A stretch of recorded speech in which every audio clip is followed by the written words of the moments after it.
Hi, everybody. My name is Victoria Carter, and thank you for coming to my YouTube channel. Today, I'm going to be talking about Detective Pikachu and the Tri-Fail Cycle. So, my eyeshadow is Pikachu colored, if you can't see. I had a really fun time watching that movie, and Ryan Reynolds did a great job. So, I'd recommend it to anybody that hasn't seen it yet. It's been out for a while, but I'm really late to getting to movies, so there we go. All right, to the Tri-Fail Cycle. So in writing and in movies, the Tri-Fail Cycle is your character or the main character trying something and failing, obviously. But it's not just that they get stopped on their path. The story has to keep progressing and the plot has to keep moving forward. It's more that they run into an obstacle. This is really well illustrated in the yes, but, and no, and. And I'll put that in the comments so that you can see what I'm trying to say. But let's say, there's a girl who wants to go to the park and have a picnic. So, does she go to the park? Yes, but it starts to rain. So, she tried, but she failed. It still moves the plot forward. That's not really much of a plot, but that's an example. So the no and would be, the girl wants to go to a picnic at the park. And along the way, she sees a dog who grabs her picnic basket and runs off with it. So does she get to the park? No. And this dog took off with her basket. And you can see how you can play on that and have there be conflict and have there be, a sense of, like her moving forward and character motivation and such like that. So I thought this was really well illustrated in Detective Pikachu. And a lot of it I found was the yes, and they did a lot of yes, ands, I felt like in Detective Pikachu. So, for example, you have the setup of every story, even a writing story, not just like a movie, but you have the setup, and the setup says, this is what's going on, this is what's motivating your character, this is why they want to go on this journey. So, the movie starts out, and he goes to his dad's apartment, and he meets Pikachu. And Pikachu is a detective and he wants the son to go on this quest to find out what happened to the dad. And, along the way, one of the things that they do is they find out that one of the informants for the dad for this R chemical. Oh, by the way, there's going to be spoilers. If you haven't figured this out, there's going to be spoilers. So I should just say that really quick. Okay. So there's this R chemical, and they know that there's an informant that's a Pokemon. So, do they find the informant? Yes, but the informant is a Mr. Mime, and they have to, weasel everything out of him. It's not so simple as, where is it? I'll punch you if you don't tell me.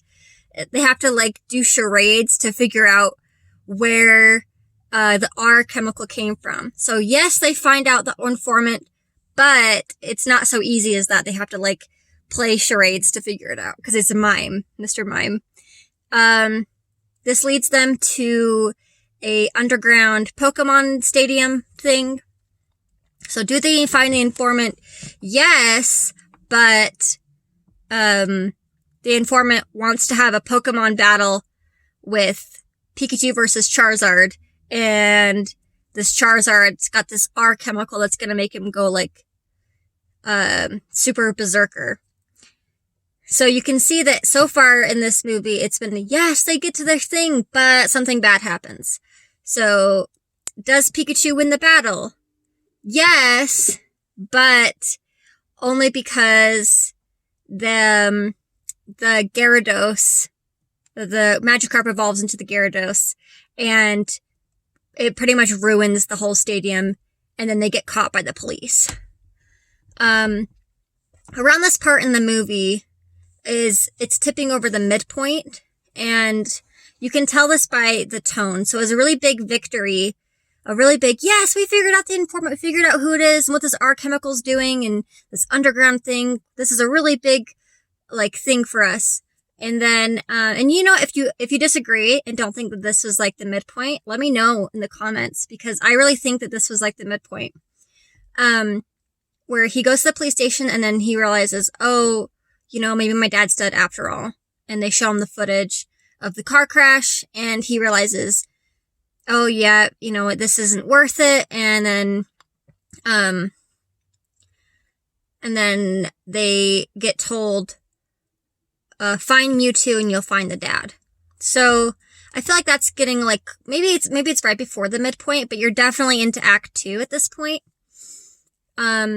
So when they go to the police station, I would say, do they get in trouble? Or does the plot move forward positively? And that would be probably a no, because he gets stuck and he gets told that his whole quest isn't worth pursuing, and he gets really upset, and then he has to go find this Mr. Mime. Not Mr. Mime, this Mewtwo. And so it's definitely like a high point of them at the underground stadium, and then like a low point where they realize that the mission might not be worth pursuing. And you definitely, when you do your writing and your try-fail cycle, you want the try-fail to be even. So if someone's walking down the street and their goal is to not make it to, not miss the bus, then the fail shouldn't be that they get hit by a car, unless you're really trying to shock somebody. The fail should be like they trip and then they fall and the bus keeps going and the bus doesn't wait for them. Like, it needs to be proportionate. If it's not proportionate, it's not going to have the right reaction. And you can't keep that up throughout an entire story. So I just have to say that really quick with the try-fail cycle. So with Detective Pikachu, they go to find answers with where the Mewtwo's at. Do they find the Mewtwo? No. And Pikachu gets badly injured. And then there's definitely a down point there. And I don't want to spoil the whole thing, but I think you can see kind of where this is going. I feel like that the rest of the story, when Mewtwo heals him and gives him some answers, do they get all the answers? Or do they get the answers they're looking for? Yes. But now Pikachu thinks that he's going to betray the main character and he leaves. And so there's definitely, when you do a try-fail cycle, you definitely want it to be proportionate to what's going on.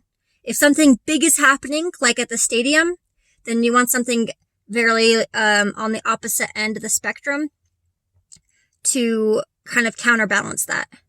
Now, at the end of any show, unless it's a tragedy, you want to flip it between yes, but, and no, and, to yes, and. So, do they succeed? Yes, and.